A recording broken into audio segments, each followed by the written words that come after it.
Delightful. What a momentous occasion. A day for the history books, to be sure. The completion of my being will mark the dawning of a new age. Greetings, you feeble humans. It is I, MariK. And welcome back to another Dragon Ball Super deck profile. Today we have our teammates deck, actually, that he played over the past weekend alongside us playing our Beerus deck. And it's a little bit unconventional, but as much as I hate to say that I like this deck, I like what it does, and that's all I'm going to say about it. Now, before we get started, I want to thank all you guys for the support you've given us. I know content has been down a bit lately. We've been going through some things, and I've been trying to make sense of it all. I've been trying to get everything together so I can get back to putting out the content that I used to in the amounts that I used to, and it's been hard on me. I've just had to deal with what's been going on and just get past it on my own and eventually just move on from it. So I just want to thank all you guys for the support on our deck profiles. Since our channel isn't as big, we aren't well known in the Dragon Ball community like other YouTubers are. I feel like people look at us and just think less of our content, and it really discourages me from even wanting to put my videos out there.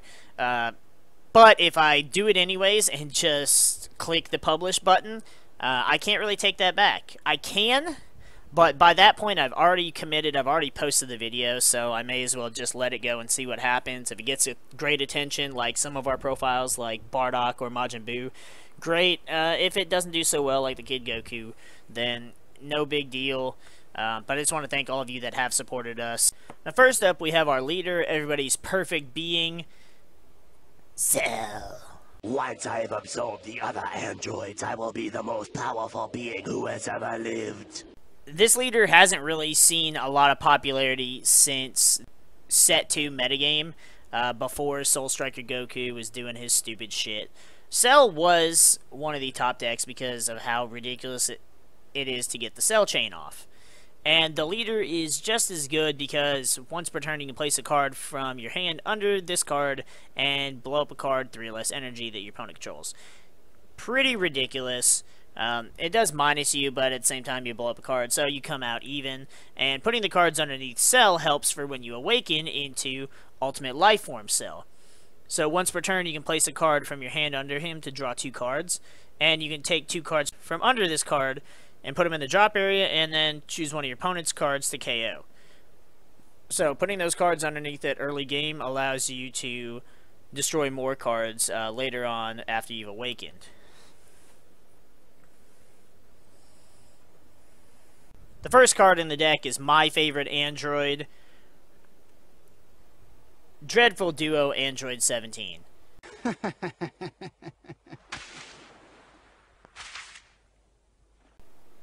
Now, of course, this isn't my favorite Android 17 card, but he's still the greatest android in my book. He's a 3-cost, 15,000 power with crit, and once per turn during that turn, and if opponent's battle card with the energy cost 3 or less has been placed in the drop area from any area by one of your skills, choose an Android 18 with energy cost 3 or less from your hand and play it. We didn't really so much focus on that ability. Like, the crit is nice, but of course he's also there for the Cell chain. And what would Android 17 be without his dear twin sister, Exterminating Energy Android 18?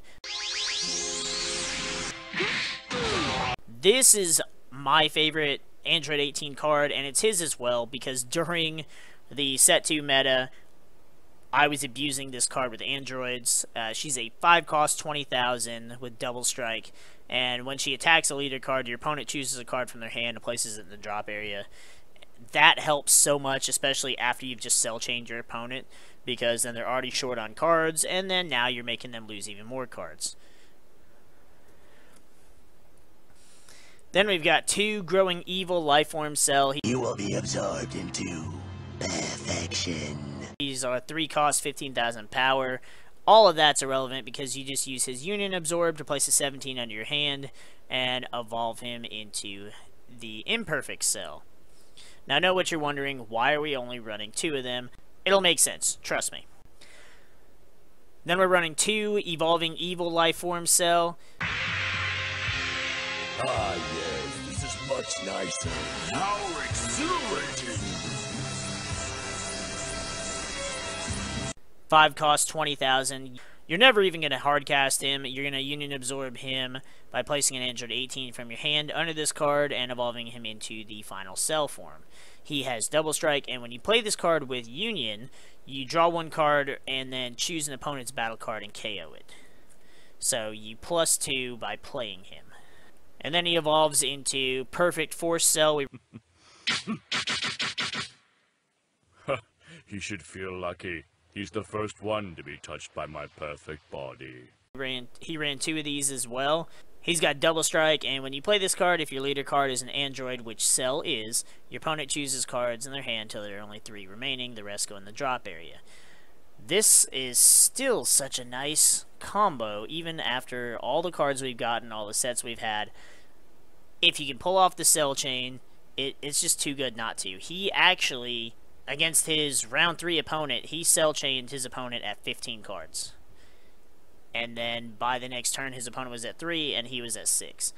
It's so ridiculous to be able to take advantage of your opponent's playstyle and then turn it against them. Then, since we're running an Android leader, we ran 4 Stout-Hearted Android 16. Blasters fire! He's your super combo. And unlike other super combos, instead of drawing with him when you combo, your opponent has to discard a card from their hand, which when you combine that with things like the Cell Chain, it makes that ability so much better.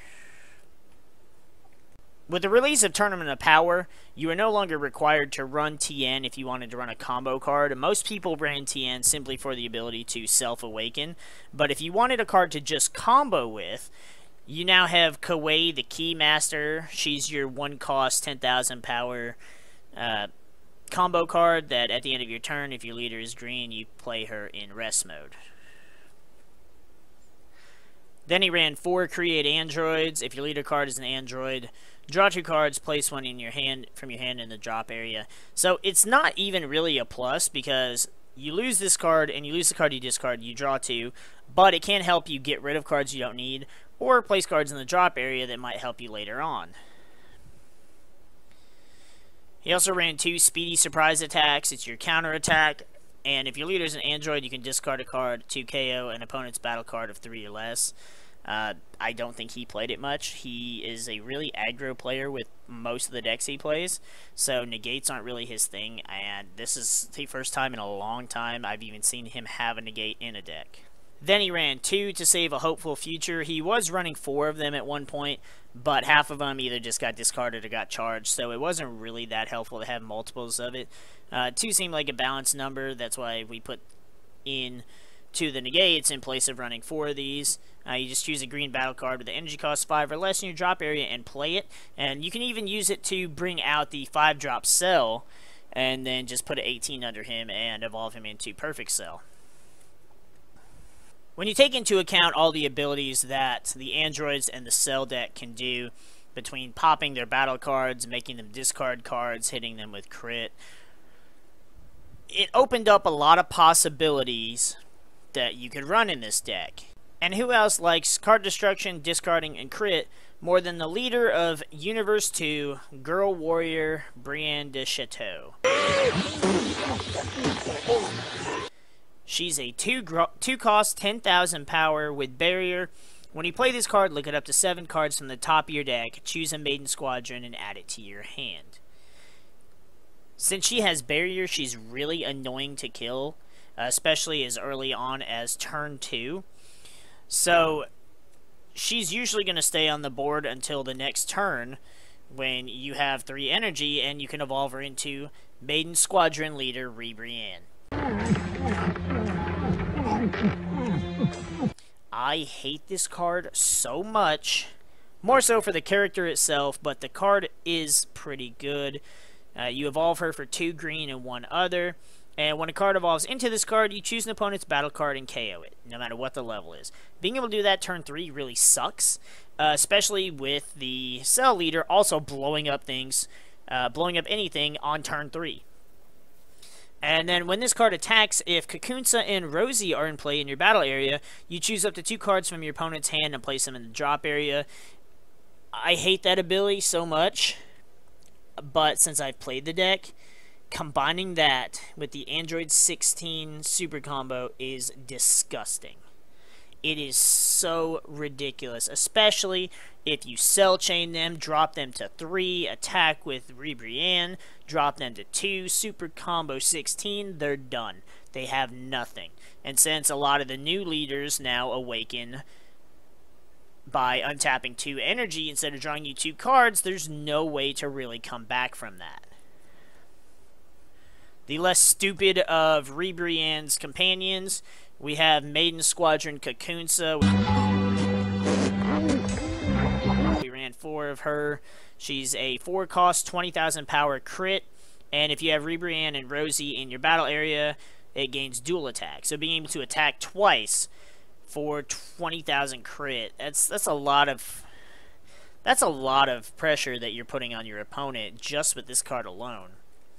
Now, while you do have to have the other cards on the board, Ribrianne and her pre-evolution both have barriers, so they're easy to keep on the board, as is Maiden Squadron Rosie. She's a 4-cost, 20,000 blocker, and if you happen to have the other 2 on the board, at the end of the turn, she switches back to active mode. So you've got a good 20k blocker that you can attack with and switch her back, and unless she gets KO'd, she can take the hit for either one of those.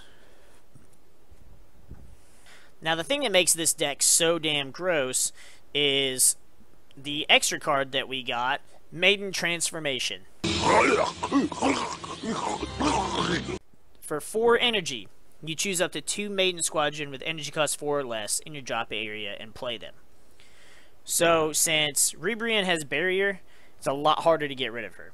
9 times out of 10, it's going to be Rosie and Kakunsa that get killed. This brings them back together, which then gives Ribrianne her ability to make your opponent pitch 2 cards when she attacks. What's worse is, if you wanted to, turn 2, you play Brienne. Turn 3, you evolve her into Ribrianne. When you attack with anything, whether it's her or your leader, you just discard. You just combo with the other 2 maidens. They go to your drop area. Then turn 4, you charge, and you play Maiden Transformation. It's actually quite sick. Having the ability to knock out so many of your opponent's cards from their hand is really gross, especially when you combine the 2 of them. And I think that this leader and some of the Android support combines them really well. We're debating on whether or not that's the best Android 17 to run with Cell. We know that's probably not the best 18, but she's rarely ever going to get played. So we just threw in the first one we found. During one of our games with him, I even got all 4 of them on the board, cell chained him, and then attacked him with Ribrianne, and then kept dropping super combos on him left and right. He had no cards to play at any time during the time that I used the deck. Like I said, I hate the characters in the deck that are not androids, but I will admit that their archetype is pretty good. Do I think that they're top tier? I don't know. But having them with Android support is so much better than the Ribrianne leader that just doesn't do a whole lot. The super combo is just not as great either.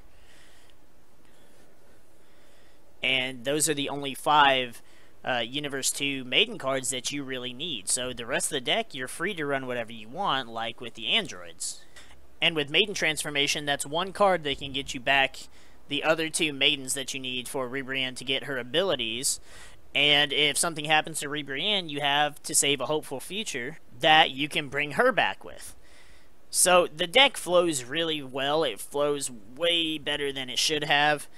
He had really good matchups during the tournament as well. He played against Pan GT round 1.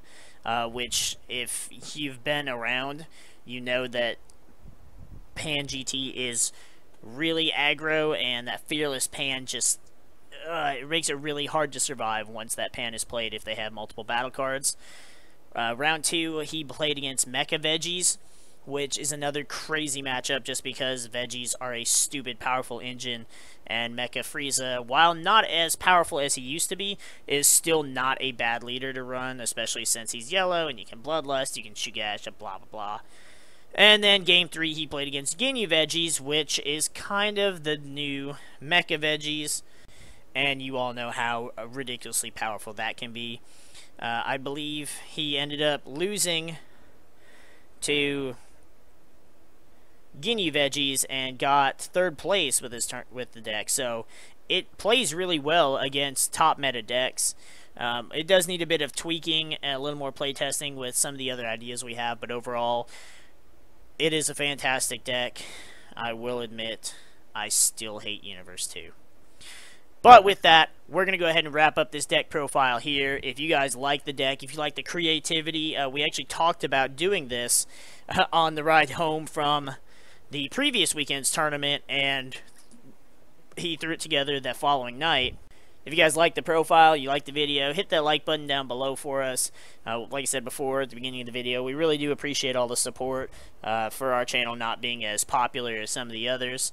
We hope to continue working on this deck and make it a little bit better, make it more consistent. The only issue we really have is sometimes it's hard to choose between going the route of Rebrienne and the Maidens and going for the Cell Chain. You have to decide based on what you have, what your opponent has, how many cards they have, which of the two engines is better to go for, but it's still a really fun deck, and if you are looking for a Universe 2 deck to try, this is definitely a build to try out and see how you feel about it.